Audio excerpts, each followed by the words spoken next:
जय श्री राम मित्रों, आपके अपने YouTube चैनल भक्तिरस पर आपका स्वागत है। दोस्तों, ये तो सभी को ज्ञात होगा कि भगवान शिव शंकर भोलेनाथ के दो पुत्र हैं। सबसे बड़े कार्तिकेय और दूसरे पुत्र प्रथम पूज्य श्री गणेश जी। परंतु भगवान शिव और पार्वती जी की 5 पुत्री भी थी, जिसका उल्लेख पुराणों में मिलता है। आज हम आपको उसी के विषय में बताएंगे कि कौन थी भगवान शिव शंकर की पुत्री। दोस्तों, आपसे निवेदन है कि वीडियो को लाइक और शेयर करना मत भूलिएगा। इसी आशा के साथ चर्चा आरंभ करते हैं। दोस्तों, शिव महापुराण के अनुसार शिव जी और पार्वती जी के 2 पुत्र और 5 पुत्रियां हुई। इस संदर्भ में एक कथा इस प्रकार आती है कि एक बार नारद जी विचरण करते हुए मृत्यु लोक धरती लोक में पहुंचे। वहां वो एक राजा आयु के यहाँ पहुंचे। उसी समय उस राजा के एक पुत्र हुआ। उसका नाम नहुष था। उस दिन रक्षाबंधन था। राजा की पुत्री ने अपने भाई को राखी बांध दी। ये सब नारद जी देख रहे थे। उनका मन भी राखी बंधवाने का हुआ, तो नारद जी ने राजा की पुत्री को बहन कहकर पुकारा और बोला कि बहन, क्या मुझे राखी नहीं बांधोगी? इतना सुनते ही राजा की पुत्री ने नारद जी को भी राखी बांध दी। इस प्रकार नारद जी को एक बहन मिल गई।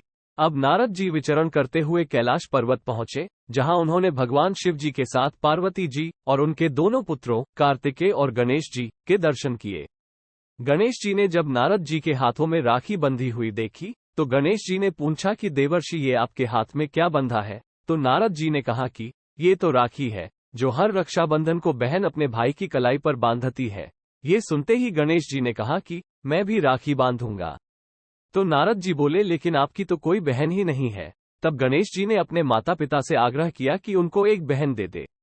इतने में माता पार्वती के मुख से निकला कि काश हमारी एक बेटी भी होती तो आज हमारे पुत्रों को राखी बांधती। इतना कहते ही कैलाश में एक ध्वनि गूंजी की ऐसा अवश्य ही होगा, आपको पुत्री प्राप्त होगी। वो आवाज कैलाश पर्वत पर लगे एक कल्प वृक्ष से आ रही थी। भगवान शिव शंकर जी ने माता पार्वती से कहा कि आप कल्प वृक्ष के नीचे जाकर अपनी मनोकामना मांगे, तो आपको पुत्री अवश्य प्राप्त होगी। माता जी ने ऐसा ही किया और उनकी गोद में एक बालिका आ गई।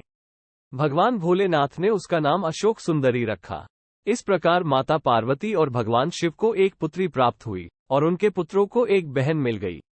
अशोक सुंदरी जब बड़ी हो गई तो वो एक दिन अपनी सखियों के साथ वन में विचरण करते हुए धरती लोक तक पहुंच गई।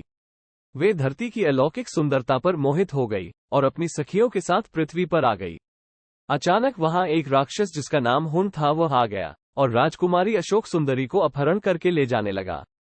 उसी समय राजा आयु के पुत्र राजकुमार नहुष, जिनका पालन पोषण महर्षि वशिष्ठ और माता अरुंधति ने किया था, वो वन में अपने मित्रों के साथ क्रीड़ा कर रहे थे। अचानक उनको किसी के चीखने की आवाज सुनाई दी। उनको लगा कि किसी नारी को मदद की आवश्यकता है।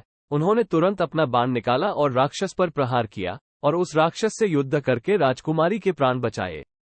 बाद में अशोक सुंदरी को राजकुमार नहुष से प्रेम हो गया और नारद जी ने उनका विवाह करवा दिया। माता पार्वती के वरदान से अशोक सुंदरी ययाति जैसे वीर पुत्र एवं स्वरूपवती कन्याओं की माता बनी। दोस्तों, आशा है कि हमारा यह वीडियो आपको अच्छा लगा होगा। अगर वीडियो अच्छा लगा हो तो वीडियो को लाइक और शेयर कर देना और इसी प्रकार की भक्ति कथाओं के लिए हमारे चैनल को सब्सक्राइब कर लेना। जय श्री राम।